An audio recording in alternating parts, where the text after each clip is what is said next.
ఉత్తర వాక్యాన్ని చదువుతున్నాం. పరిశుద్ధ గ్రంథంలో నుంచి 72వ కీర్తన.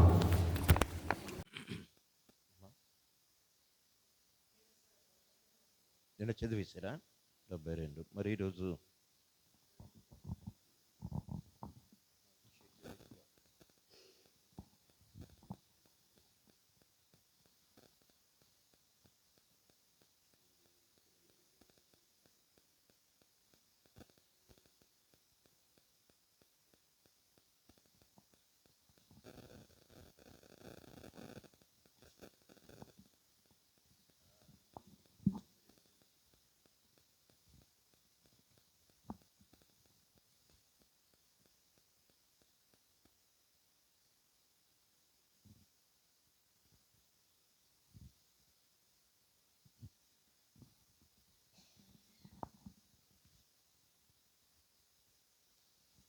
ఎన్నో కీర్తనమ్మా?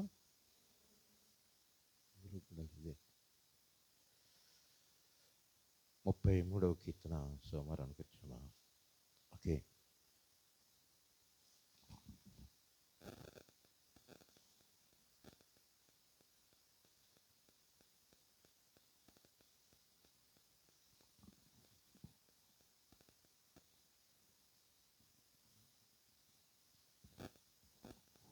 మొదటి నుండి 11 వచనాలు ఉత్తర ప్రత్యుత్తరాలుగా చదువుకుందాం. పురుషుల నుంచి రండి. శ్యామ్ వచ్చి మొదటి వచనాన్ని చదువుతుండగా రెండవ వచనాన్ని మనం అందరం అనుసరిద్దాం.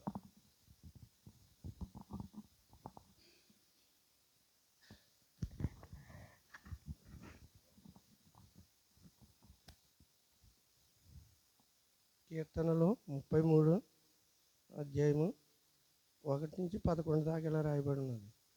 స్తుతి చేయుట యథార్థవంతునకు శోభస్కరము.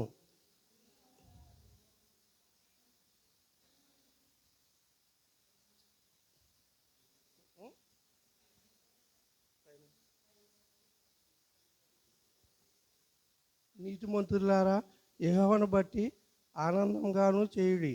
స్తుతి చేయుట యథార్థవంతునకు శోభస్కరము.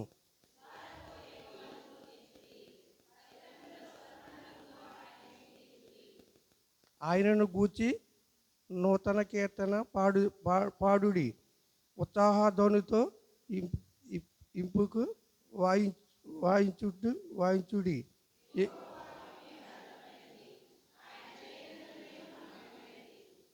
ఆయన నీతిని న్యాయమును ప్రేమించుచున్నాడు.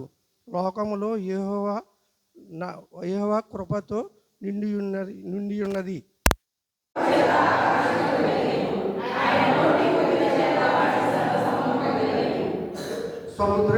సముద్ర జలములను రాశిగా కూర్చున్నవాడు ఆయనే.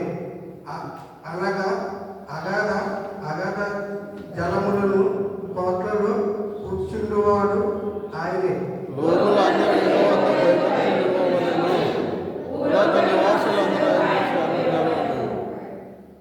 ఆయన మాట సెలవీయగా దాని ప్రకారము ఆయన ఆజ్ఞాపించగానే కార్యము సిద్ధపరచబడింది.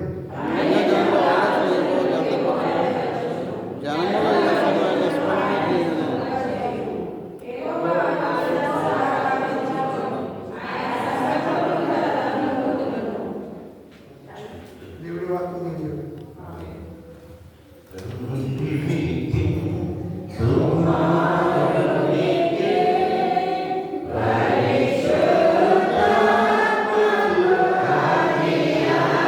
Amen.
మొదటి అధ్యాయము 1-12 వచనాలు.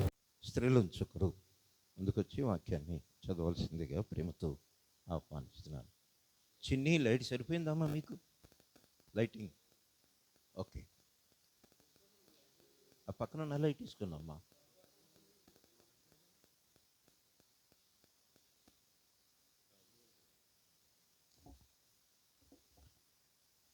రమ్మా. ఎవరు వస్తున్నారు? రత్నకుమారి, మిసెస్ రవి గారు.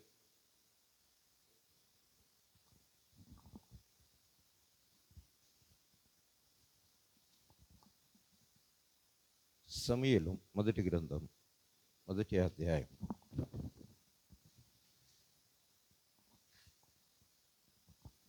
1-12 వచనాలు.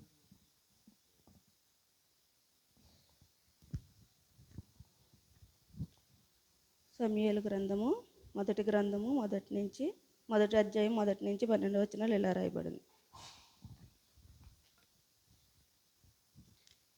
ఎఫ్రాయిము మన్యమందు మనమంతా మెషయము పట్టణపు వాడు ఒక్కడుండెను. అతని పేరు ఎల్కన్నా. అతడు ఎఫ్రాయిమీయుము నైడైన ఇంపుసునకు పుట్టిన త్రోహ కుమారుడైన ఏలీహకును జననమునైన ఆహారోము కుమారుడు. అతనికి 2 భార్యలుండిరి. వీరిలో ఒకదాని పేరు హన్నా, రెండవ దాని పేరు పెనిన్నా. పెనిన్నకు పిల్లలు కలిగిరి గాని అన్నాకు పిల్లలు లేకపోయిరి. ఇతడు షిలోహు నందున్న సైన్యములకు అధిపతియగు యెహోవాకు మ్రొక్కుటకును బలి అర్పించుటకును ఏటేటా తన పట్టణము విడిచి అచ్చటికి పోవుచుండెను. ఆ కాలమున ఏలియా యొక్క 2 కుమారులకు హొఫ్నిన్నా ఫీనెహాసులు యెహోవాకు యాజకులుగా ఉండిరి.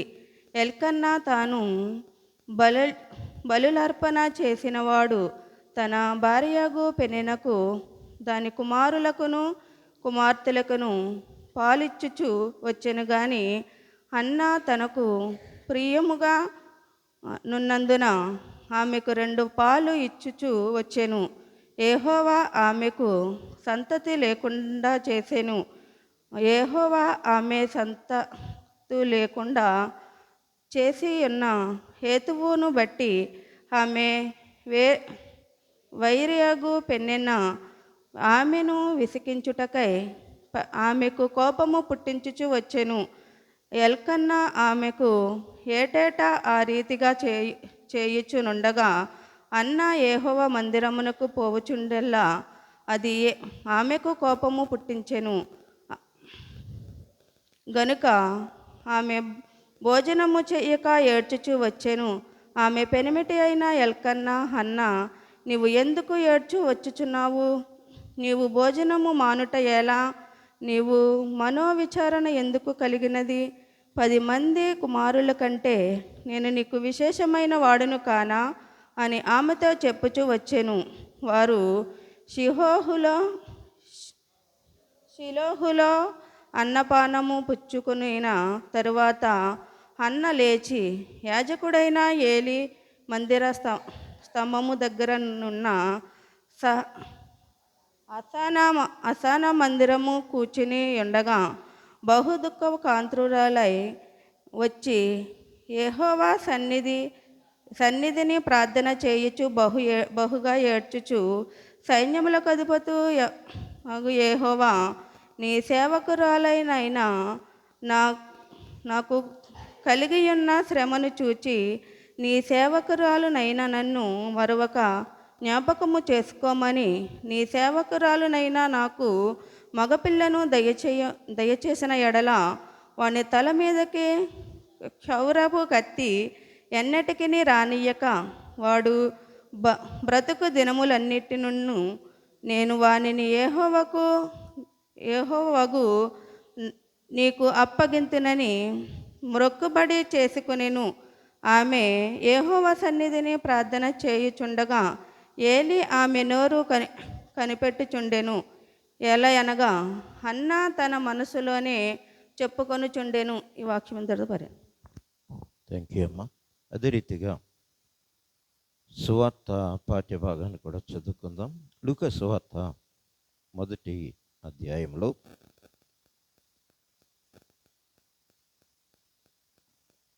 39 నుంచి ఎవరున్నారు ఏమన్నా చిన్నిదమ్మ.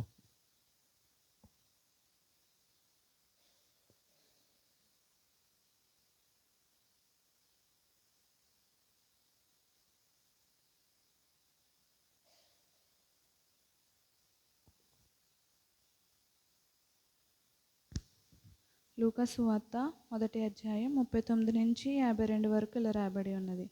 ఆ దినములయందు మరియ లేచి యూదా ప్రదేశములోనికి కొండ సీమలోనున్న ఒక ఊరికి త్వరగా వెళ్ళి జకర్యా ఇంటిలో ప్రవేశించి ఎలిజబెతుకు వందనము చేసెను. ఎలిజబెతు మరియా యొక్క వందనవచము వినగానే ఆమె గర్భములో శిశువు గంతులు వేసెను.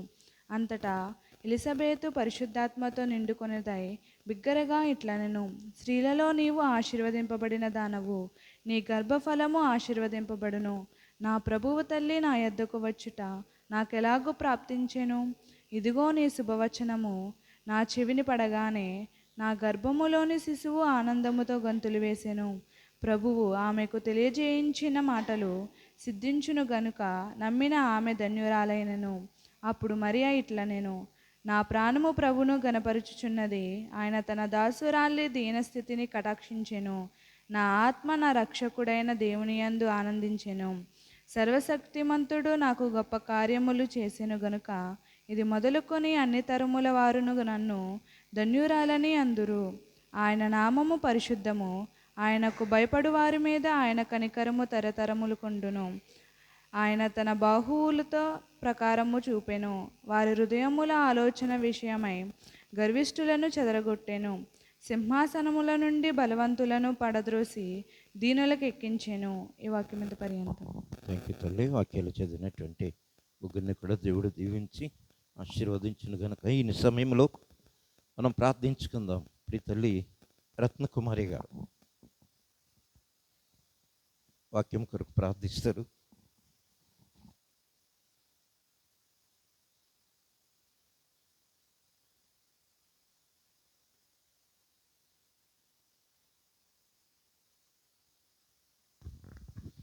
ప్రార్థన. అత్యంత ప్రేమ కనికరం గల మా ప్రియ పరలోకపు తండ్రి, నీ ఘనమైన నామానికి వందనాలు, స్తుతులు, స్తోత్రాలు చెల్లించుకుంటున్నానయ్యా. గతించిన రాత్రికాలం అంతా మంచి నిద్ర చురుకైన మెలకును దయచేసినాయన. ఈ ఉదయకాల సమయంలో ప్రభా నీ సన్నిధిలో ఇట్టి రీతిగా నిన్ను ఆరాధించడానికి నాయన నీవు చేసిన కృపను బట్టి వందనాలు, స్తుతులు, స్తోత్రాలు చెల్లించుకుంటున్నానయ్యా. నాయన క్రిస్మస్ ఆరాధన 4వ దినంలో మమ్మల్ని ప్రవేశపెట్టారు. దేవా మీ నామానికి వందనాలు. దినదినము నీకు మహిమకరంగా నడిపించుకుంటున్న విధానాన్ని బట్టి మీ నామానికి లెక్కలేని స్తుతులు, స్తోత్రములు చెల్లించుకుంటున్నానయ్యా. కూడి వచ్చిన ప్రతి ఒక్క బిడ్డను బట్టి మీ నామానికి వందనాలు చెల్లించుకుంటున్నాను ప్రభా. ఇదిగో నాయన నీ ప్రియ దాస్తులు నాయన నీ పక్షముగా నిలబడుచుండగా నాయన బిడ్డను ఆత్మతో అభిషేకించిన ఆయన మాకెట్టి వర్తమానమైతే మాట్లాడుతున్నావు ప్రభా. నా బిడ్డతో మీరు సూటిగా మాట్లాడమని అడుగుచున్నానయ్యా. మీ నామానికి వందనాలు. విత్తిన వాక్యము దుష్టెత్తు కొనిపోకుండా ప్రభా మా హృదయాల్లో భద్రపరచుకొని ప్రభా వాక్యానుసారమనే జీవితం మేము నడవడానికి నీ కృపను దయచేయండి దేవా. మీ నామానికి వందనాలు. నాయన క్రిస్మస్ దినాలు అనేకమైనవి గడిచిపోయినప్పటికీ ప్రభా, అనేక సంవత్సరములు గడిచిపోయినప్పటికీ ప్రభా నాయన మాలో మార్పు లేకుండా జీవిస్తున్నామేమో. దయతో ఒక్కసారి మమ్మల్ని జ్ఞాపకం చేసుకోదేవా. మీ నామానికి వందనాలు ప్రభా. ఒకే ఆత్మ కలిగి ఉండడానికి నీ కృపను దయచేయండి అయ్యా. మీ నామానికి వందనాలు చెల్లించుకుంటున్నాను. ప్రేమ కలిగి ఉండడానికి నీ కృపను దయచేయండి. ప్రేమ కలిగి ఉండడానికి ప్రయాసపడమన్నావు ప్రభు. ప్రేమ లేని వాడనైతే వ్యర్థుడనని సెలవిచ్చావు తండ్రి. మీ నామానికి వందనాలు. అటు రీతిగా కాకుండా ప్రభా సహోదర ప్రేమ కలిగినైనా ఒకే మనసు ఒకే ఆత్మ కలిగి ప్రభా నీ సన్నిధిలో నిన్ను ఆరాధించే ధన్యతను మాకు దయచేయమని ప్రభా ఈ సమయాన్ని మీ పరిశుద్ధమైన హస్తాలు అప్పగించుకుంటూ నా నీ కూడికి ఆది నుంచి అంతవరకు నీకు మహిమకరంగా మాకు దీవెన ఆశీర్వాదకరంగా నడిపించమని దీనురాలను అల్పురాలను అవిధేయరాలను ప్రభా ఈ ఉదయకాల సమయంలో నేను చేయుచున్న ప్రార్థన మీ సన్నిధి చేర్చుకున్న ప్రతిఫలం దయచేయమని యేసయ్య పరిశుద్ధ నామంలో అడిగి వేడుకొంచున్నాను తండ్రి.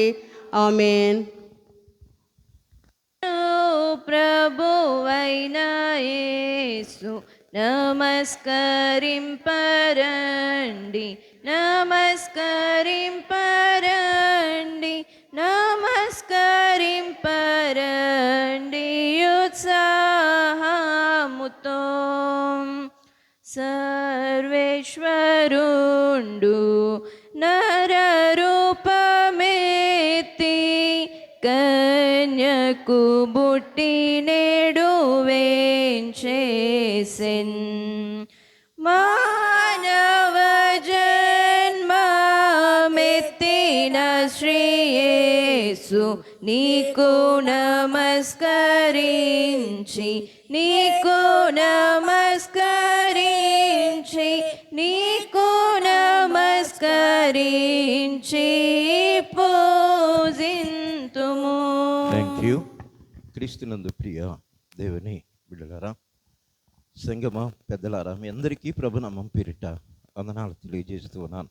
దేవుని యొక్క మహాకృపను బట్టి మనందరము కూడా కాచి కాపాడబడుతూ ఆయన సన్నిధిలో ఆయనను ఆరాధించేటువంటి గొప్ప భాగ్యాన్ని ప్రభు మరొకసారి మనందరికీ దయచేసినందుకే దేవుణ్ణి స్తుతిస్తూ ఘనపరుస్తూ ఆయన పిల్లలముగా ఆసక్తితో ఆయనను వెంబడించేటువంటి భాగ్యము మనకే కాదు అనేక మందికి ప్రభు అనుగ్రహించారు. అందులో మనము కూడా ఉన్నదాన్ని బట్టి దేవుణ్ణి స్తుతిస్తూ ఉన్నాను. ప్రాముఖ్యముగా ఈ ఉదయకాలమున ఎన్ని చోట్ల ఎన్ని ఆలయాల్లో ఎంతమంది ప్రజలు దేవుణ్ణి స్తుతిస్తున్నారు అనేటువంటిది కనుక యోచన చేస్తే ప్రతి స్థలమందు కూడా దేవుణ్ణి ఆరాధించేటువంటి గొప్ప కృప ప్రభు అనుగ్రహించారు. అందులో మనము కూడా ఉండటము ధన్యకరం. ప్రియులారా, చదువుకున్నటువంటి కీర్తన నేటి అంశం ఏంటమ్మా? దేవుడే దీనులకు ఆప్తుడు. దీనులు అంటే ఎవరు? దీనులు అంటే ఎవరు? దీనులను దేవుడు ఏ రీతిగా ఆదరిస్తాడు? ఏ విషయమందైతే మనము ఇతరుల మీద ఆధారపడటము మానేసి ఇక దేవుని మీదే మన గురి, దేవుని మీదే మన ఆలోచన, దేవుని మీదే మన తలంపు, మన కార్యము నెరవేర్చేవాడు ఆయనే. ఎప్పుడైతే ఈ యోచన మన హృదయంలోనికి వస్తుందో ఇక సమస్తమైనటువంటి అధికారమును కానీ, బలమును కానీ, ఆధిపత్యమును కానీ, గొప్పతనాన్ని కానీ, నేను అనేదాన్ని కానీ ప్రదర్శించుట మాని, ప్రభువా అన్నిటికీ నీవే,